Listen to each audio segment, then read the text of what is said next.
Hi there, welcome to a new episode of Let's Talk Tobago. Our location, the Shore Park Cultural Complex. Now I'm excited to share this interesting lineup of stories we have for you this week. I'm Patricia Nicholson Richards and this is Let's Talk Tobago. Let's go.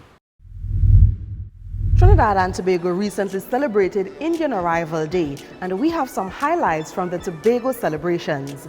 Residents of Mount St. George Goodwood got to have their say at the most recently held town hall meeting, and the Trinidad and Tobago Blind and Welfare Association is encouraging Tobagonians to take better care of their eyes. All this and more in this episode of Let's Talk Tobago.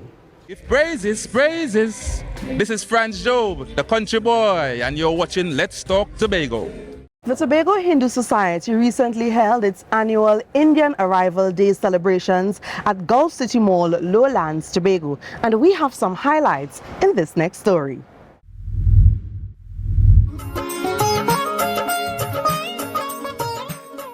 He came from Calcutta, a stick and a bag on his shoulder. He took banana capra. So I am Patsy of India. India.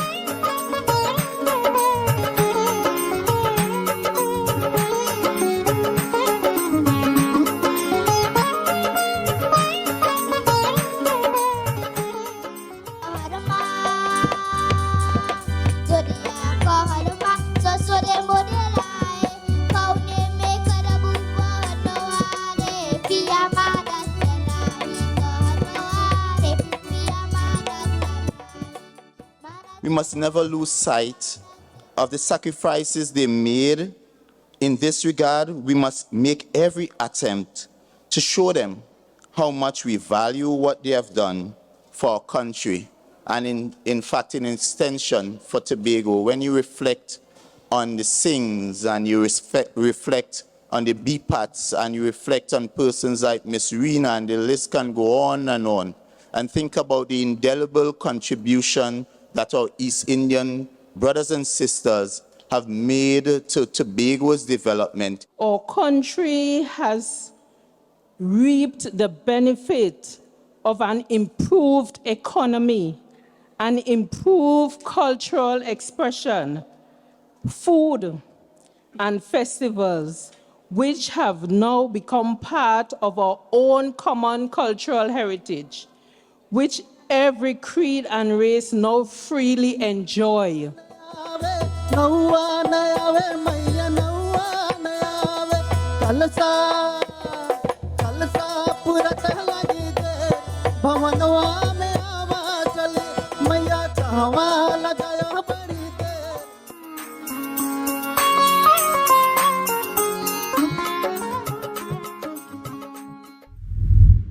Residents of the electoral district of Mount St. George Goodwood got to have their say at the most recently held Executive Council District Town Hall meeting. And we have all the highlights in this next story. We held a sewing class that saw 15 persons with a certificate that represents their ability in basic sewing. So that was held from November and ended in March. We, as a district, also had computer literacy classes. We have our annual book drive that takes place every year. Also, an eye testing initiative for the school children as well. We, as a district, has applied for land in the Gosbo area where we intend to do some farming.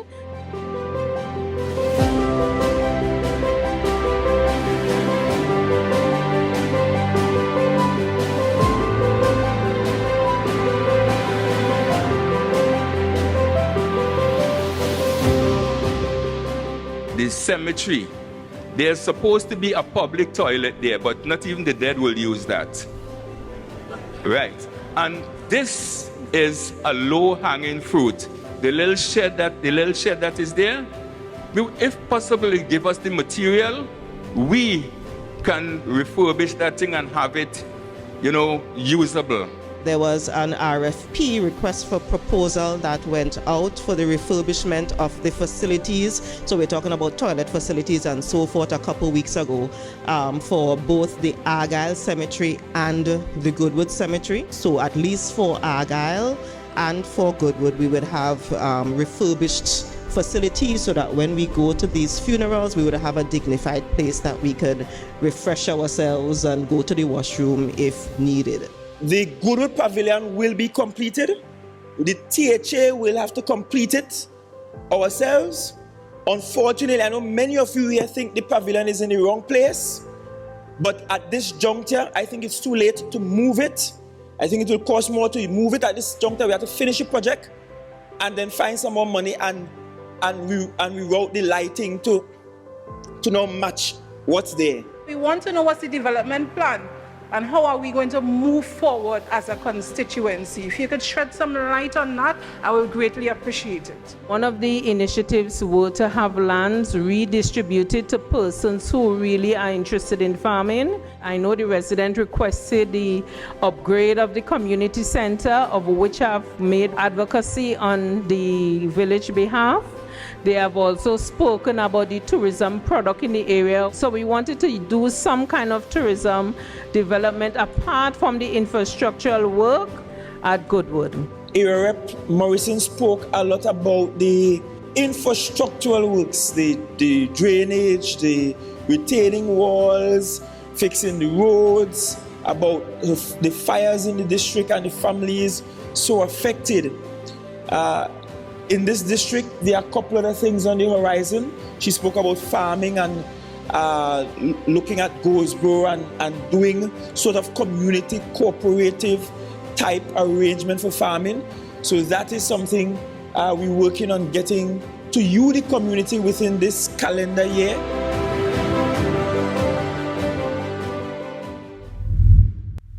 In brotherhood, there is strength, and in strength, there is salvation. This was the theme of an interfaith service held to commemorate 50 years of the Trinidad and Tobago Police Retirees Association.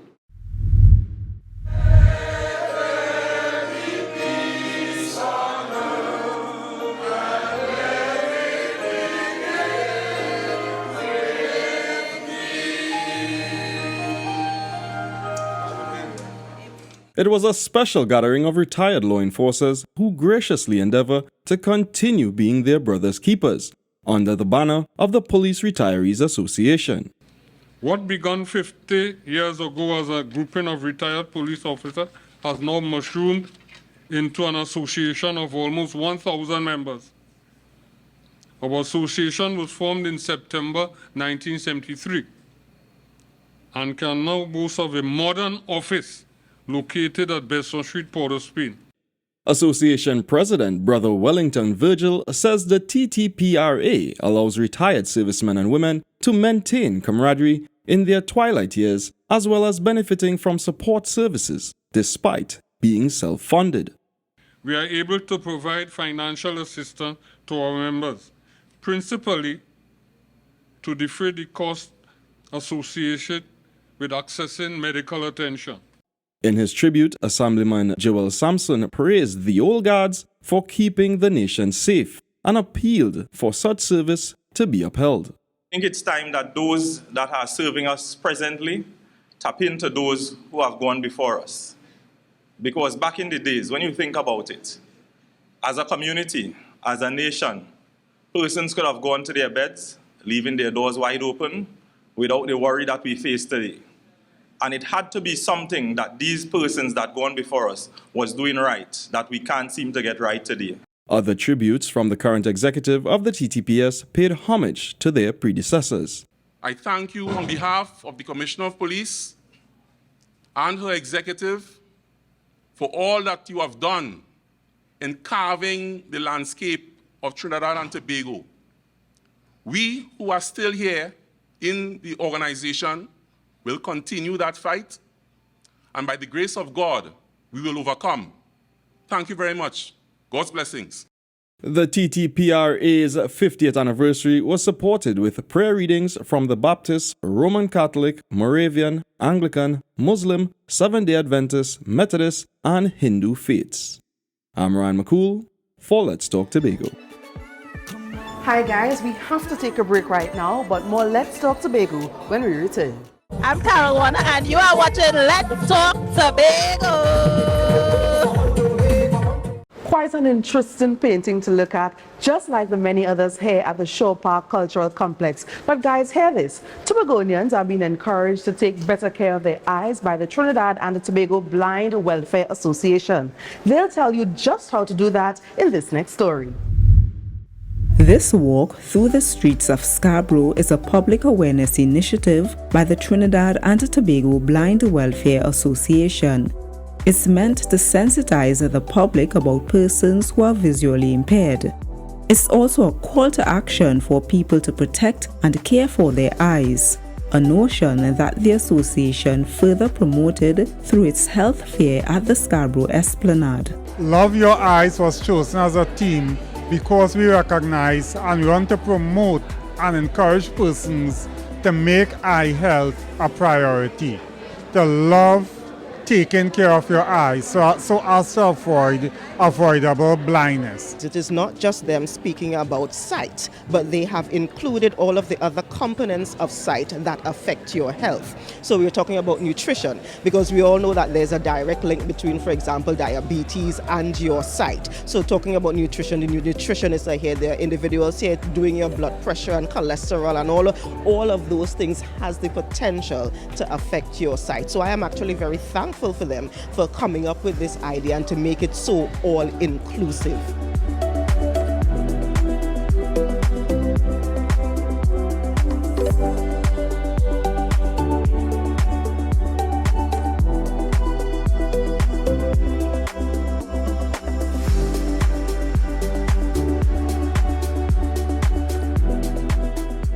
I am excited that I was here to see so many people that were visually impaired, and it was surprising to me, but it was good to see that we came here for this cause and we are supporting this cause, and we will gladly do it again. I want people to take care of their eyes so that they could be independent and people won't take advantage of them. So rather than having to depend on a disability grant or a charity hamper, we actually, because we earn a sustainable income, we are able to provide for ourselves and our families and add to the national GDP. So it is important for the society to join hands with us in advocating for an accessible environment for us, because it would benefit all of Trinidad and Tobago. This walk and health fair was supported by the Division of Health, Wellness and Social Protection under the Tobago Regional Health Authority. I'm Amadara Mills for Let's Talk Tobago. Remember the good old days of being swept up in an entrancing story being told by our elders? Well, that legacy continues as 12 young finalists participate in the finals of the Tobago Library Services Storytelling Competition. Here's more. Imagine it. Be It was the theme of this year's competition, which these young storytellers embodied to bring their pieces to life. As you know, it's a competition that involves primary school level children, which falls under the purview of the Children's Library. This competition this year was stiff, it was tough. We didn't have it for 2 years straight because of COVID, of course, but we got a lot of participation, more than last time, and the children would have put a lot of effort in. We saw an improvement in the performances, and it was really, really good. Understanding the benefits of the art form, the Tobago Library Services has been keeping this oral tradition alive since 1984. It helps the children more so than it does the school, I would say. It helps the child to find their voice. it takes a lot of effort to get in front of an audience and to perform. It helps them with their dedication and diligence when you look at where they have to start and how they actually deliver. It helps them with their diction, with their body language, it helps them with their expression, and it helps them with their overall confidence. It was a tough task for the judges, but after meticulous deliberation, Nintendo George of Delaford Primary took third place with his presentation of the brownie. Began to regret it. Soon they heard the hooting of an owl.